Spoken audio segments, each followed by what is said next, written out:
Mank, it's Orson Welles. Of course it is. I think it's time we talked. What is it the writer says? ¿Qué tal, amigos de Último Estreno? ¿Cómo estáis? Saludos de José Carlos Hernández en un nuevo vídeo a caballo entre la videocrítica y el videoreportaje en nuestro canal dedicado al cine en YouTube, Último Estreno.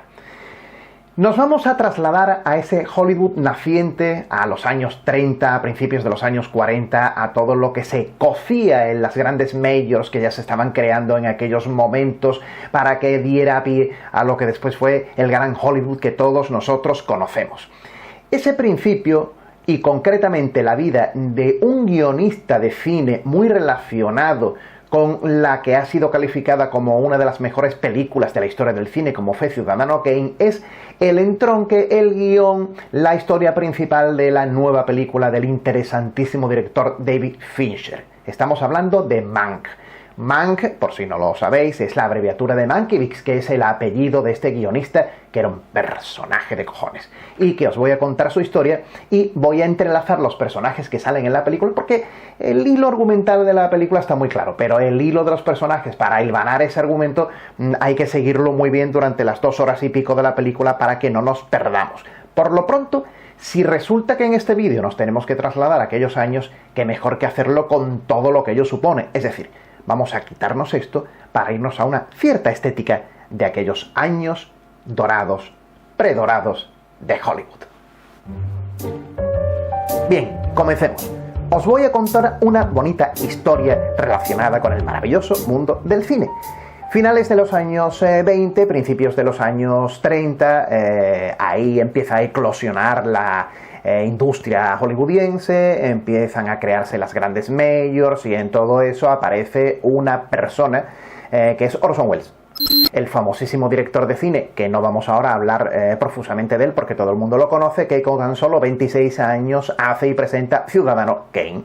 Detrás de Ciudadano Kane no solamente está Orson Welles, a pesar de que él fagocitó todo lo que se hizo alrededor de esta película, sino que hay un guionista, que es el guionista de Ciudadano Kane, el verdadero guionista. Aunque eso siempre ha habido ahí sus dudas, porque el propio Orson Welles, como ahora vamos a contar, se peleó con este guionista y en fin, cada uno decía que la película era el contenido de la película, de lo que iba la película, cada uno decía que era suyo, etcétera, etcétera. Pero bueno, ¿quién era el guionista de Ciudadano Kane que le disputó la autoría de la historia del famoso William Randolph Hearst, que es la que está inspirado el personaje de Ciudadano Kane, y Rosewood? ¿Quién era el que hizo el ideólogo de aquella historia? Bueno, pues la historia contempla a Orson Welles, pero también contempla un guionista que es Herman Mankiewicz.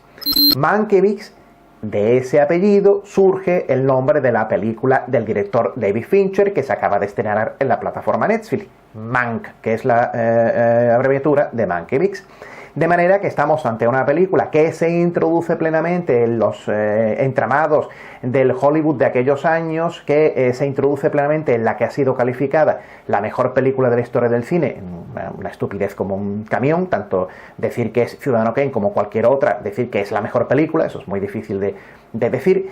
Y la película nos introduce también en nada más y nada menos que en una historia que muchos desconocen y que es importante contarla.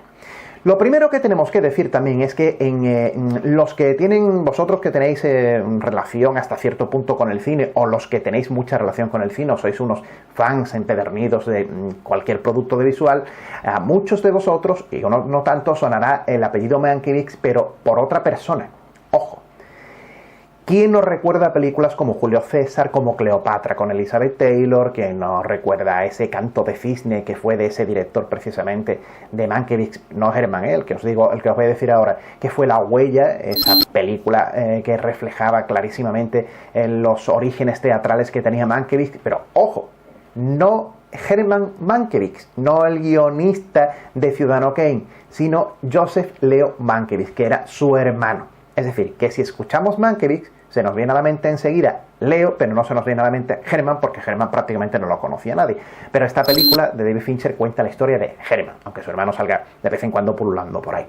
¿Para qué tiene de interesante todo esto? Bueno, para empezar, lo interesante que tiene es que, como os digo, se introduce plenamente en ese entramado del rodaje, de cómo se hizo, de cómo se gestó, mejor dicho, más que el rodaje, cómo se gestó la idea de hacer la película Ciudadano Kane. De manera que Mank es un biopic sobre un señor enormemente personaje como fue Herman Mankiewicz. Mujeriego, pendenciero, con un humor negrísimo, una persona con una lengua afilada, con unas ocurrencias fuera de lo habitual cuando se reunían esos círculos de gente conocida de Hollywood y de esos círculos en los que en una mesa, alrededor de una mesa llena de manjares, pues podía estar el mismísimo Louis Mayer, el creador de la Metro Goldwyn Mayer, junto con Samuel Goldwyn, podía estar el mismísimo Irving Thaler, un señor del que dependió mucho el cine durante aquellos años que os estoy comentando,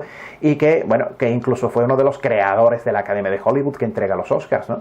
En fin, ahí en medio de todas esas reuniones, como vemos en algunas secuencias de la película, pues Herman Mankiewicz era, digamos que, un tipo bastante políticamente incorrecto. Cuando era muy difícil encontrarlo, además, en estado sobrio, porque era un borracho de cojones. O sea, era alguien que se dedicaba a beber constantemente, continuamente a beber, y él se inspiraba bebiendo para hacer sus guiones. No solamente el de Ciudadano Kane, porque, ojo, porque Herman Mankiewicz está involucrado en más de una veintena de guiones de películas de éxito. Por ejemplo, se me viene a la mente El Mago de Oz. Fijaos lo importante que fue la película de Judy Garland, y detrás de este guión estaba Herman Mankiewicz. Es lo que tiene cuando los guionistas no se les presta atención, cuando en realidad son los que escriben las historias que estamos viendo en pantalla.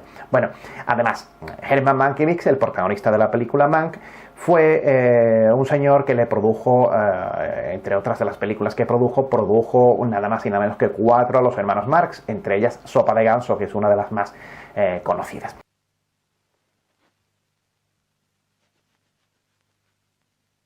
Bueno, pues nos centramos plenamente en el producto. El producto que nos cuenta la historia de Mankiewicz, de Herman Mankiewicz, del hermano guionista, no del director, como os decía anteriormente, lo gesta, lo escribe no David Fincher, no el director de esta película de Mank, sino su padre, que es el que se le ocurre hacerlo, y su hijo pues hace la película, en la que hay varios prismas, varios puntos de vista interesantes. En esta película se nos traslada a esas luchas de Hollywood y esas reacciones a actitudes políticamente incorrectas como la de Mankiewicz. Se nos también traslada cómo era el espíritu de Orson Welles a la hora de hacer películas en las que todo él lo fagocitaba, todo él era el que intentaba decir que era de su autoría. Y es una película que nos traslada a una época distinta al del cine actual. Está rodada en blanco y negro y desde luego tiene una base importante que es, independientemente de los temas técnicos que ahora seguiremos hablando, que es su director, que es David Fincher. ¿Quién es David Fincher? Bueno, pues David Fincher es un director que a lo largo de su carrera ha tenido sobre todo películas interesantes y películas muy pulcramente realizadas o dirigidas, que no ha dejado nunca a, digamos que, al albedrío o a lo que pueda pensar el espectador, o películas que han sido un poco chapuceras a la hora de su realización. ¿Quién nos recuerda, por ejemplo, películas como Seven? Hay muchos que colocan Seven a la altura de ese gran éxito que fue El silencio de los corderos. A mí me gusta más Seven que El silencio de los corderos, pero bueno. Seven, esa película con, como recordaréis, con los 7 pecados de asesinos, con los 7 pecados capitales y todo eso, que había que encontrarlo. Películas como The Game con Michael Douglas, que es una maravillosa película con un guión magnífico y extraordinario. Película como Zodiac, que para muchos es su mejor film. Y después, pues cuando nadie le había hecho caso con esas películas, esos peliculones que os he comentado, le empezaron a dar premios y a nominarlo y esas cosas, y a hacerle caso con lo del extraño caso de Benjamin Button, que es una imbecilidad de película, pero bueno. Y ya en la eclosión total de David Fincher fue con La red social, que cuenta la historia de la creación de Facebook. Bueno, es interesante cada vez que se habla el origen de las redes sociales, siempre es interesante, pero bueno, tampoco fue una película. Yo me quedo más con las primeras que os he comentado de David Fincher, pero sea como fuere, lo que está claro es que David Fincher es un director interesantísimo y un director que hace buenas películas, y un director que ha decidido hacer una película con un guión complejo. Ahora os voy a decir por qué. pero que la ha decidido rodar en blanco y negro, de ahí también que os esté emitiendo este vídeo en blanco y negro, trasladándonos también a la época y haciendo una simbiosis con la película, este vídeo con la película, con Mank. Y ¿qué os cuento ya una vez que os he hablado del director de Mank? Bueno, Mank es una buena película. Mank es una, digamos que está entre una buena película y una gran película. Mank tiene como ventajas una dirección actoral bastante buena, con un Gary Oldman que propenso al histrionismo cada vez que hace una película, pero que aquí está muy contenido y está muy bien en el papel de ese sempiterno alcohólico que es Herman Mankiewicz. Es una película que está muy bien montada y que la rémora quizá de lo que se está ya diciendo en los primeros días después de su estreno no está en que la película esté o mal montada, o que la película esté mal contada, o que la película sea muy larga en sí. No es que la película sea larga porque la película tenga un fallo de montaje. Yo creo que la película es muy larga porque las secuencias son muy largas. Es decir, yo hubiera hecho la película un poco más dinámica, pero desde luego a mí me parece que el montaje de la película es impecable. ¿Por qué le presto tanta atención al montaje? Os lo cuento enseguida para que digáis, bueno, pero este tío, ¿por qué está hablando del montaje? Porque la película está constantemente saltando en el tiempo. Es decir, empieza con Mankiewicz, que lo destinan a una casa, lo encierran allí, y en esa casa lo meten allí y le dicen que no puede salir de allí, tiene una pierna rota, está jodidísimo, y lo tiran en una cama, le traen una secretaria para que escriba lo que él cuenta, y que de allí no puede salir hasta que no pase un determinado tiempo sin que haga y sin que escriba entero el guión de Ciudadano Kane. Con Orson Welles, él está hablando por teléfono de vez en cuando, y Orson Welles le pregunta que cómo va la película, y él contesta. Y eso es como empieza la película, con ese maravilloso blanco y negro que refleja, ¿no? Es un blanco y negro además muy ultra, o sea, no es un blanco y negro con una infinita gama de grises y digamos que muy tamizado, muy suave, no, es un blanco y negro en el que se abre una puerta y el espectador queda con el brillo en la cara, ¿no? El blanco es muy blanco, el negro es muy negro, es una película mucho contraste que se hace aposta, ¿no? Que se hace queriendo. Es una película con un particular blanco y negro que va muy bien a la historia para trasladarnos a la época. Claro, de repente vemos a Mankiewicz en la cama escribiendo el guión, acompañado de la chica que hace de su secretaria, como de repente pasamos, y eso lo está haciendo a finales de los años 30, a principios de los 40, antes del estreno de Ciudadano Kane, de repente pasamos al año 31, al año 32, con unos cartelitos abajo que nos indica, que nos traslada, que nos sitúa al espectador cuando lo lee, nos traslada en el tiempo 8, 9, 7 años anteriores a determinados momentos. Y esos momentos son los que nos cuenta la historia de Herman Mankiewicz antes de ser contratado por Orson Welles para hacer Ciudadano Kane. Y de ahí es como nos está describiendo el carácter y la forma de ser y las amistades que tenía Mankiewicz. Claro, ¿qué ocurre?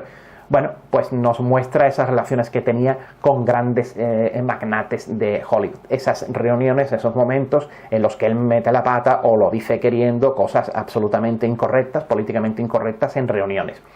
Ahí aparecen muchos personajes secundarios, porque Mank es una película que, aunque tenga un protagonista principal como es Mankiewicz, como es el guionista, es una película coral a la vez, paradójicamente coral, porque hay toda una serie de personajes alrededor que son los que sustentan el personaje principal en el círculo, que es Mankiewicz. Mankiewicz no es nada ni en la película, ni hubiera sido en su vida si no llega a ser por Louis Mayer, el dueño de la Mayer, de la productora que en aquellos tiempos después se convirtió junto con Samuel Goldwyn en la Metro-Goldwyn-Mayer, una de las mayores productoras de cine del mundo de aquellos tiempos y de siempre. Louis Mayer tiene una directísima relación con Mankiewicz. Aquí en la película se nos refleja tal como dicen que fue, ¿no? Louis Mayer era un personaje bastante irascible, bastante antipático también, que todo era luchar por sus películas y le daba igual pisotear a quien fuera, tenía un carácter bastante jodido. Incluso en la película pues sale él simulando, está muy bien, ¿no? Muy gracioso, ¿no? Hay una reunión con todos los actores y los técnicos de la Mayer, y él se sienta con ellos en un gran plató y les dice que hay que reducirse el sueldo a la mitad porque las cosas van mal, ¿no? Y todo el mundo dice, bueno, pues venga, vamos a ayudar. Y cuando él sale, pues le pregunta a uno, ¿qué, cómo está? ¿Ha estado bien? ¿No? Como diciendo, ¿he llorado bien? Porque él llora y dice que está compungida. Es mentira todo, es para seguir ganando dinero y para quedarse con el personal. O sea, Louis Mayer era un personaje que tenía todo lo bueno, que era crear cine muy bueno, y todo lo malo, que es un empresario bastante despiadado. Bueno, pues tiene una directísima relación con Mankiewicz, que era totalmente contrario a ese tipo de actitudes explotadoras, ¿no? Tiene relación también la película con Irving Thalberg, un personaje muy relacionado con Louis Mayer y muy relacionado con Hollywood, que es un ideólogo que atrae a directores, a cineastas en general, a guionistas, a las industrias de cine. Un personaje que tampoco tiene muchos escrúpulos, digamos, que fue muy importante en la industria hollywoodiense, tanto es así que Irving Thalberg fue uno de los creadores de los premios Oscar, precisamente, y de hecho hay un premio en Estados Unidos que institucionalizado con su nombre, el premio Irving Thalberg. Pero también era un angelito de cuidado. Hay otro personaje fundamental con el que Mankiewicz se relaciona en la película que sale, William Randolph Hearst. Este personaje, en el que se basa Mankiewicz para escribir Ciudadano Kane, era un magnate enorme de la prensa, un dueño absoluto de todo lo que era la industria de la prensa estadounidense, y que conocía muy bien los entresijos del cine e influía mucho en las cosas del cine, en los directores y todo eso, los tenía muy comparados a todos, y era o te llevabas bien con él o no se informaba en sus medios de televisión, de radio, bueno, no se informaba de radio de prensa escrita, mejor dicho, no de televisión, no informaba de nada porque te censuraban, ¿no? William Randolph Hearst se ve en la película que Mankiewicz mete la pata de vez en cuando habla de él, ¿no? O le ataca también en reuniones en las que está con él o fuera de las reuniones que está con él, y tanto es así que Mankiewicz se inspira en este personaje para escribir Ciudadano Kane. De hecho, William Randolph Hearst es el personaje en el que está inspirado, ¿no? para escribir esta película, ¿no? Entonces, todo alrededor, todos esos personajes están muy relacionados con Mank, y todo forma una película coral que, al tener un montaje, una localización temporal muy dispar para el espectador, y al tener muchos personajes alrededor y no tienes tampoco por qué conocer los entresijos de aquel Hollywood naciente, pues el espectador tiene que estar muy centrado en la película, muy atento a la película, para no perder el hilo ni perder comba de lo que está viendo.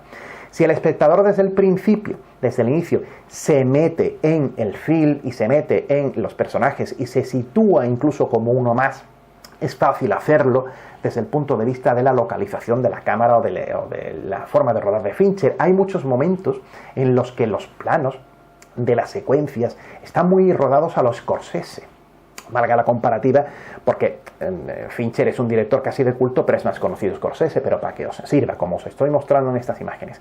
Hay una colocación de planos muy bien situadas, una colocación de los objetos, de las personas, en una posición de cámara muy bien distribuido, muy artísticamente colocado, que todo ello, influido por la fotografía en blanco y negro, pues contribuye, lógicamente, a que todo eso, pues bueno, pues quede un efecto y quede muchísimo mejor que si estuviera rodado por otro director.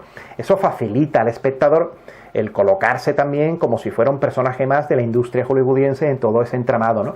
En secuencias como un encuentro que tienen nocturno con todos ellos hablando incluso de política. Ahí tenéis que tener en cuenta también que si os gusta la política, en Mank se va a ver mucha política, porque Herman Mankiewicz era un hombre muy relacionado también con la gente de la política, y la gente de la política o la gente del cine. Entonces aquí vamos a asistir a unas elecciones en las que los republicanos y los demócratas se juegan el cuello. Mankiewicz va a una cena para acompañar a Louis Mayer, a los que apoyan al candidato republicano, y bueno, no os quiero contar todo eso para que lo veáis en la película. Y él su mujer son como una isla, en fin, en el desierto, ¿no? Porque ellos son de una mentalidad muy progresista. Hay un momento dado, incluso en un momento de la película, en la que están hablando todos en una quedada nocturna, y se está hablando de política, y él pues defiende los conceptos de la defensa de la libertad, la defensa incluso del socialismo, ¿no? Irving, eres un hombre culto. ¿Conoces la diferencia entre el comunismo y el socialismo? En el socialismo todos comparten la riqueza. En el comunismo todos comparten la pobreza. Gracias, señor Mankiewicz.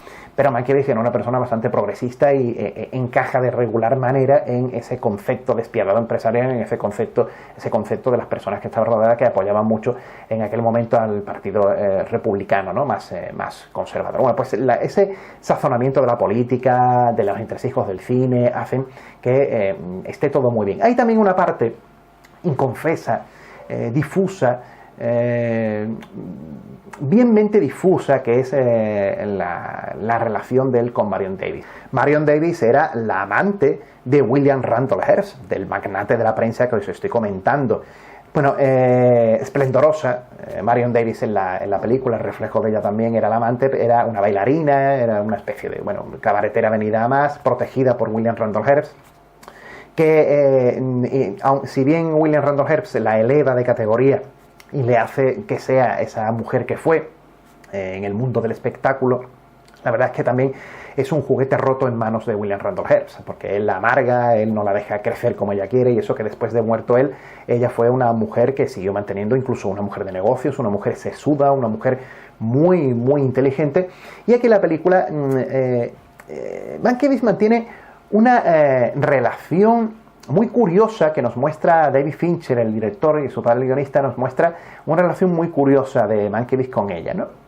Parece incluso que en algunos momentos roza una relación platónica, amorosa. Hay un encuentro nocturno en el que ella mete la pata en un comentario que hace Marion Davies, y al salir, porque ella se da cuenta que ha metido la pata, y al salir al jardín, pues Mankiewicz va, digamos, que a hablar con ella, como a consolarla, ¿no? Incluso la mujer de Mankiewicz, que está al lado, le dice: anda, ve, acompáñala.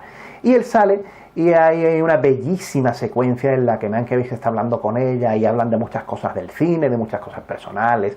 Y, por ejemplo, este es un caso en el que esa secuencia es muy bonita, pero es muy larga, es lo que os decía antes. Es decir, que la película, más que tener, si tiene algún defecto, porque estáis escuchando que la película es un poco lenta o algo, yo lo que creo es que se recrea demasiado en determinadas secuencias que son muy extensas en el tiempo, por muy bonitas y por muy bien rodadas que estén. Yo creo que debería haberle dado más dinamismo a determinadas secuencias, cortando, por ejemplo, esta del jardín, que cuando la veréis ya os daréis cuenta, a mí me parece muy larga. Eso cortar esa secuencia, o no cortarla, sino haberla dinamizado, hubiera supuesto que la película hubiera tenido un ritmo muchísimo más dinámico que el que tiene, ¿no? Yo creo que se detiene en determinadas cosas que son accesorias. Pero independientemente de esa sensación que podemos tener de que la película podía haber tenido un poco más de dinamismo, independiente también de que de esos guiños fotográficos en la fotografía en blanco y negro, que a veces es tal que queda incluso artificial, porque está muy bien la fotografía en blanco y negro, como he dicho antes, pero bueno, David Fincher incluso le pone pues como los celuloides antiguos que recordáis, que cuando llegaban al final de las secuencias a los empalmes salían los trocitos, los circulitos rápidos, que eran como cuando la película se quemaba, la película estaba granulada por el desgaste. Pues hay determinadas secuencias de la película que cuando terminan, David Fincher le hace un guiño y aparecen esa película granulada o gastada, ¿no? Esos círculos grandes que aparecen cuando las películas se gastaban después de haberla pasado por el proyector muchas veces, ¿no? Pues, todo eso te puede gustar si te gusta el guiño, o te puede chocar un poco porque, bueno, dices, es demasiado impostado, demasiado falso. Pero son cosas secundarias que no le crean rémora a una muy buena película, a una película que tenéis que ver si os gusta el cine, y una película con una planificación a la hora de hablar de planos, me refiero, muy bien situada, e incluso, como es David Fincher, no deja a libre albedrío determinadas cosas como la psicología de la imagen con personajes. Os explico. Por ejemplo, sabéis que Orson Welles era un director que revolucionó la dirección cinematográfica. Hasta ese momento, hasta él, eran muy pocos los que a lo mejor habían colocado la cámara a ras del suelo, o los que habían rodado dándole protagonismo a los actores, pero cogiendo planos en donde salieran los techos de los lugares donde estaba rodando. Orson Welles era un director también que utilizaba mucho el plano holandés, es decir, el plano oblicuo, ¿no?, de la colocación de la cámara oblicua, y los puntos de fuga eran distintas a la colocación habitual de la cámara fija, ¿no?, del marco de la cámara al que estamos acostumbrados. Claro, hay guiños de David Fincher a eso, y eso es muy inteligente, que tenéis que descubrir. Por ejemplo, ahí os lo voy a mostrar ahora. Orson Welles, creador de planos imposibles hasta entonces, en sus películas, como en Ciudadano Kane, crea esos planos de protagonismo del techo, por ejemplo, por decirlo de alguna manera. Cuando Orson Welles sale en la película y sale yendo a visitar a Mankiewicz, Fincher lo rueda precisamente como rodaría ese plano Orson Welles. Si os fijáis, a los gestos que estáis viendo aquí de Orson Welles, a la colocación de Orson Welles, el actor que hace de Orson Welles, la cámara está colocada dándole un especial protagonismo a todo el techo, a toda la zona superior que hay por encima del actor. Fincher hace así un guiño a la manera de rodar del protagonista del papel que estamos viendo en ese momento en la pantalla de Orson Welles. Claro, todo eso no lo hace cualquier director, hay que saber hacer cine, hay que hacerlo con mimo, hay que saber tener psicología para conocer a los directores de los que está hablando en la película o que está reflejando en la película, y todo eso está muy bien, Mank está bien, es una película que podría haber estado mejor, pero está bien. Aspectos técnicos, aparte de la fotografía, que merecen la pena destacar, en este caso no tan positivo, la música, la banda sonora. ¿Por qué? Bueno, os lo cuento a continuación.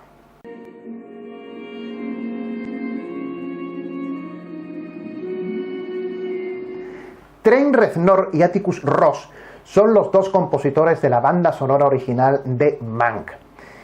Bueno, David Fincher, sus mejores películas, o las películas que le dieron mayor éxito, sus bandas sonoras las hizo Howard Shore, el compositor, por ejemplo, del Señor de los Anillos, que es su composición quizá más famosa, o el compositor de Ed Wood, una película también biopic sobre el que dijeron que era el peor director de la historia del cine, ¿no?, como fue Ed Wood, que hizo pues Johnny Depp.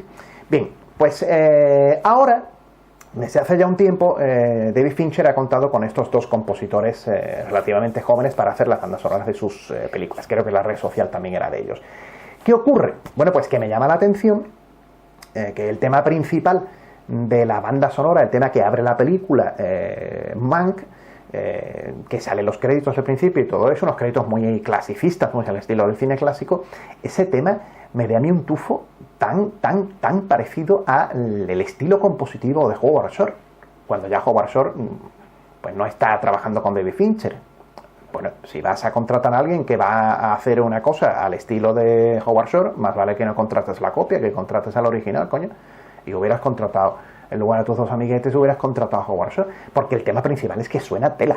O sea, no os lo pongo entero porque va a llegar a YouTube y me va a cortar el vídeo por derechos de autor, y no me da la gana, que estoy harto de que YouTube me corte cosas de contenido difusivo, cultural y cinematográfico como esto, ¿no? Entonces, pero escuchadlo bien cuando veis la película, poneoslo muchas veces, porque además como la película está en Netflix, no en cines, pues lo podéis ver una otra vez y observar los detalles que os estoy contando. Que a mí me parece que ese estilo es incluso hasta parecido a la banda sonora del Silencio de los Corderos, al tema principal. A muchísima diferencia, claro, mucho mejor lo que hace Howard Shore que lo que hacen estos dos compositores, como os he comentado. Pero me da toda la sensación. Después, durante el entramado de la película, independientemente de esa sensación, lo que sí tengo claro que no es una sensación, es algo que sí que sí es negativo con respecto a la música. Aunque engañosamente todo el mundo esté flipando con la música, y seguro que la nominan a los Oscars este año junto con un montón de nominaciones que va a tener la película Mank. Pero no os dejéis engañar, no os dejéis engañar. La música os puede sonar a lo largo de la película en determinados momentos y puede ser incluso que os ayude a introduciros en la época. La mayoría de los temas son temas del estilo de la música de los años 30, ¿no? Un estilo de música de City Hall, un estilo de Music Hall, mejor dicho, un estilo de música así muy de aquellos años, ¿no? De cabaret o de un estilo de mezcla de jazz, un estilo jazzístico, con el estilo de la música ligera. Pero esa música solamente acompaña lo que hay en las imágenes. Es decir, una banda sonora no cumple con su función a la perfección cuando lo que hace es estar de fondo para acompañar, para que nos creamos unas imágenes que están ahí. ¿Qué es lo que ocurre en Mank? Sale una música en determinados momentos que estamos viendo cosas en la pantalla que lo que hace es acompañar de fondo con un ritmo muy como os digo, muy al estilo de aquella época, que lo que hace es estar ahí, la música está ahí. Y las bandas sonoras no están ahí, no deben de estar ahí. En Mank se echa de menos que la música, la composición original que se ha hecho para la película, refleje, no apoye y no apostille la imagen, sino que lo que haga es reflejar el espíritu de cada personaje, de cada protagonista que sale en el film. Es decir, el compositor bueno, el buen compositor de música de cine, nos refleja en la música lo que estamos viendo en pantalla, pero la psicología de cada personaje.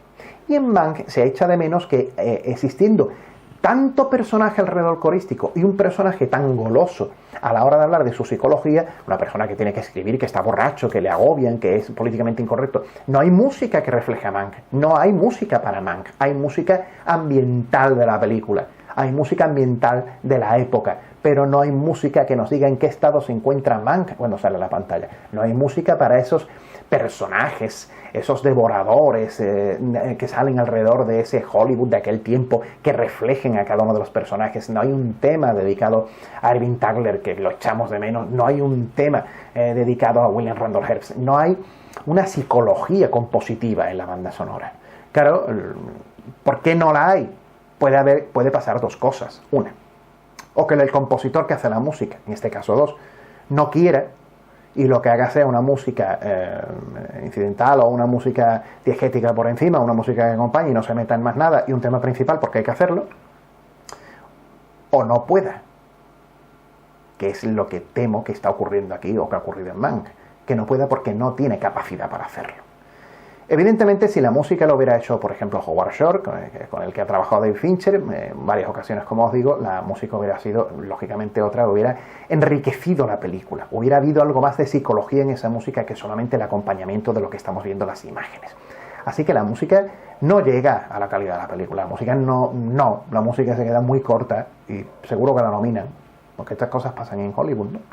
Ese Hollywood que, que para terminar y no alargarme más en esta crítica, casi videoreportaje, como os dije al principio, que os he comentado de Mank, ese Hollywood que quiero dejar esta reflexión final, ¿no? No sin antes decir que insisto que tenéis que ver la película porque está muy bien, que está en Netflix, que no está en los cines, que hay que verla en pantalla pequeña, que la vamos a hacer. Pero ese Hollywood que también Mank nos debe hacer pensar en él, ¿no? En lo que es capaz Estados Unidos, o lo que son capaces los americanos, o lo que fueron capaces, ahora son casi iguales también, pero por aquella época, lo grandiosos a la vez que curiosos que son. ¿Por qué lo digo? Bueno, Mankiewicz fue un señor a contracorriente, un hombre mal considerado por lo que lo rodeaban, por ser potencialmente peligroso, desde lo que escribía hasta lo que opinaba, que se enfrentó, como digo, a Irving Tagler, que se enfrentó a Meyer. Es decir, un hombre que se cabreó con todo el mundo, o mejor dicho, que todo el mundo se cabreó con él, que lo dejaron como un loco borracho y lo trataron de tener ahí perdidos, y no perteneció al establishment tanto como otras personas, ¿no? En ese Hollywood de trepas, en ese Hollywood tan maravilloso, pero a la vez de un mundo tan decadente para conseguir de intereses de políticos metidos por el medio, de mediatización, de tantas cosas económicas, en fin, en un mundo muy complejo como es el de Hollywood, ¿no?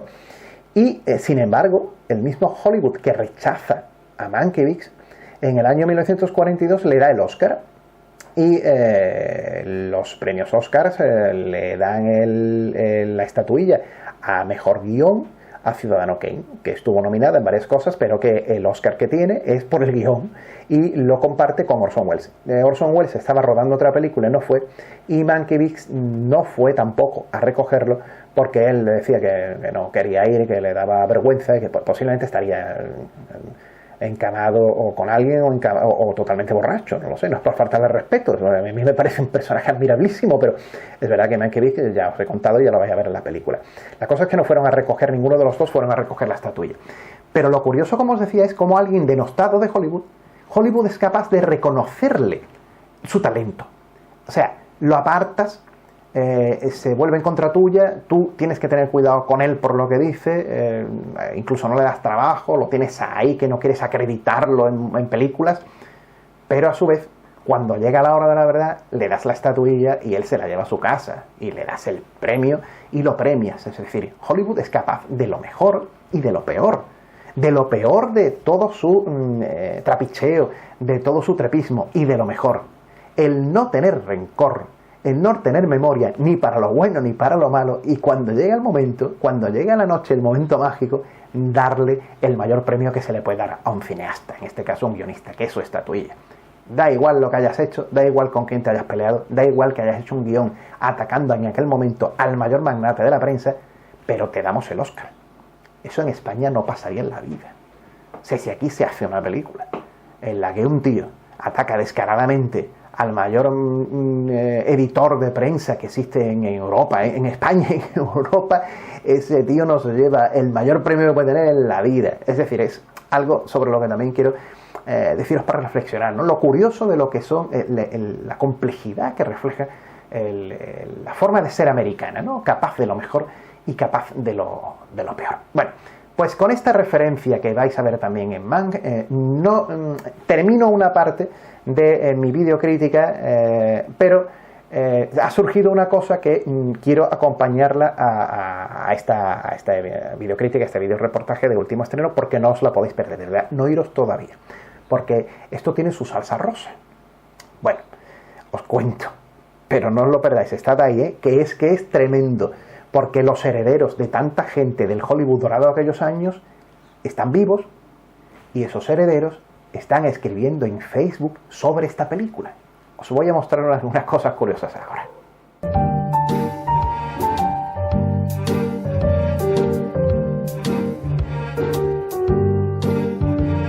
¿Estáis ahí? No iros, que esto os va a gustar. Mirad, el compositor de Ciudadano Kane fue Bernard Herrmann, uno de los grandes compositores de música de cine de toda la historia, y fue conocido sobre todo por trabajar con Alfred Hitchcock, pero anteriormente ya había hecho joyas como Ciudadano Kane.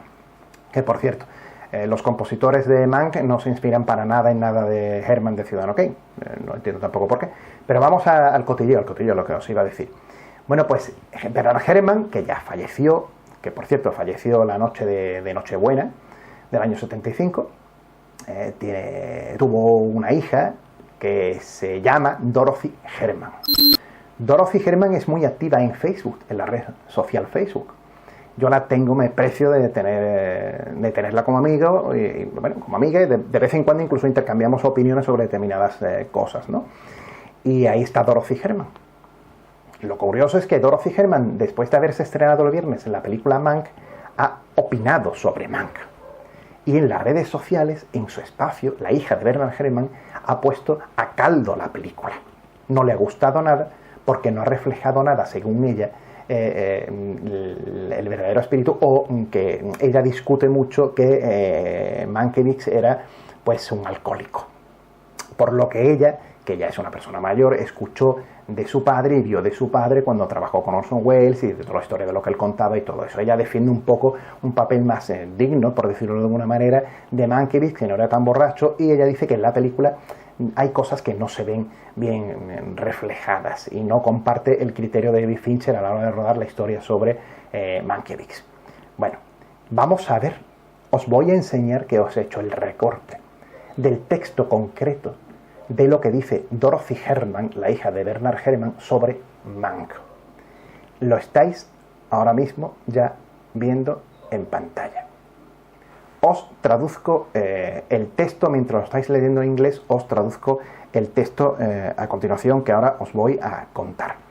Y lo más curioso que podéis ver también es que otra persona le contesta, y es una persona que había estado en contacto directo con la familia de Mankiewicz. Pero bueno, vamos por partes. En este texto que estáis viendo de Dorothy Herman en su Facebook, dice lo siguiente, os lo traduzco tal como lo estoy leyendo. Me ha decepcionado mucho la película, parecía mostrar el viejo dicho, la vieja tradición de que las películas sobre escritores son aburridas y que por lo general se les presenta como borrachos que cuando están sobrios pues se pasan todo el tiempo escribiendo en cuadernos. Nunca conocí a Herman Mankiewicz, dice ella, pero mi padre conocía tanto a Orson como a John Husman. Entrevisté a John para mi biografía de Perelman y era lo contrario de los cascarrabias que interpretó las películas. Tenía un maravilloso sentido del humor y estaba lejos del mojigato que se describe en Mank, en la película. Y después dice ella, apostilla, donde pone The Orson Herman Credit Controversy, pues la controversia de créditos de Orson Welles o de Herman, o sea, si la película era de uno o de otro, mi padre sintió que a pesar de la contribución inicial de Herman, Ciudadano Kane era realmente una película de Orson Welles. Eso es el texto que nada más y nada menos bombazo que Dorothy Herman ha dejado ahí para los restos, si no lo borra, referido a la película Mank. Pero ojo, porque en esa misma captura de pantalla que estáis viendo hay una señora que se llama Constance Bongi que escribe también contestándole a Dorothy Herman sobre lo que ella dice de la película. Y, con todo el respeto y todo muy bien puesto, ¿no? Y todo. Pero ojo, porque esta mujer tenía directa relación con los Mankiewicz. Volvemos al texto. Vamos a traducir lo que escribe Constance. Ahí lo tenéis, como ya os he comentado y como lo estáis viendo, a la derecha, donde pone Dear Dorothy. Querida Dorothy, que firma como Connie. Querida Dorothy, no he visto todavía la película. Mi amiga más querida, más amada, era Johanna Mankiewicz. Pasé mucho tiempo en la casa de Mankiewicz. Conocí a Herman. Sí, era alcohólico. Y sí, era brillante y divertido. Sarcástico, en otras ocasiones mezquino. Estoy absolutamente segura de que escribió la mayor parte de Ciudadano Kane. Mi familia pasó mucho tiempo en el rancho Campbell en Victorville. Herman escribió la mayor parte del guión allí. Orson Welles era otro narcisista, era una persona muy difícil. Los dos, estoy segura, debían de odiarse. Mi padre murió cuando yo solo tenía 11 años. Sarah Mankiewicz era un ángel y muy buena conmigo. Debo ver esta película y contarte más después de hacerlo. Creo que la partitura de tu padre, como veis ahí lo que pone al final, pienso I think your father's score, creo que la partitura de tu padre es una de las más brillantes que jamás se hayan escrito. Os seguís, ¿no? Estáis viendo por dónde... Bueno, aparte de la que escribió mi padre para Oz, que es la hija del compositor de Oz. Y just kidding podemos traducirlo como, bueno, como es un comentario bromístico, es una broma, ¿no? En cualquier caso, sigue ella diciendo, escribiré de nuevo, ¿no? Ya te escribiré pronto, te escribiré muy pronto. Te mando mucho amor, Connie. No quiero ser prensa amarillista, simplemente que me resulta muy curioso, porque son personas relacionadas directamente con aquellas que vivieron aquellos momentos que están contando en la película Mank. Tanto es así que sigue y Dorothy, hay un momento dado en uno de los comentarios que pone que dice que le contesta a otra persona y le dice que si padeces insomnio, creo recordar traducido, si padeces insomnio, esta es tu película, es la película que debes de elegir para quedarte dormido. Parece ser que a Dorothy Herman no le ha gustado nada Mank. Curioso, ¿verdad? Bueno, pues ahí quería contároslo también para que en un momento dado... Yo creo que ella, todo lo que está escribiendo de la película lo tiene bloqueado, solamente lo tiene, mejor dicho, puesto para los amigos. No lo pueden ver otras personas. Así que, si de todas maneras vosotros no lo podéis ver, pues yo os estoy contando ya la opinión de la hija de Bernard Herrmann con respecto a Mank y también otras personas que tenían relación con aquel Hollywood, ¿no? que nos muestra la película, directa relación porque eran familiares. Y ya veis qué cosas tan curiosas, como aquello que parece que fue hace muchos años, pues no fue tanto porque todavía hay personas que están ahí, ¿no? Esos herederos que están ahí hablando y lo que origina una película como Mank. Bueno, amigos, un vídeo largo, una videocrítica, un videoreportaje largo dedicado a Mank, pero creo, como ya sabéis, en Último Estreno no hablamos 5 minutos de una película y decimos esto está muy bonito, esto está muy malo, esto está muy feo, esto está muy bien, y os contamos solo de qué va. Para eso lo leemos en la sinopsis de un periódico y ya está. Aquí contamos otras cosas. Espero que os hayáis sentado, que hayáis disfrutado, que hayáis degustado todo lo que os he enseñado, todo lo que os he mostrado, todo lo que os he contado, que os haya gustado de corazón, de verdad lo deseo. Y os recomiendo que veáis Mank para haceros vuestra propia opinión y que sigáis viendo el canal Último Estreno con nuestras videocríticas y con los videoreportajes que os ofrezco, en este caso para esta buena película de David Fincher que no os podéis perder. Saludos de José Carlos Hernández, que tengáis unos buenos días siguientes e insisto, si no lo habéis visto, que veáis Mank de David Fincher. Hasta el siguiente videoreportaje en Último Estreno. Gracias por estar ahí.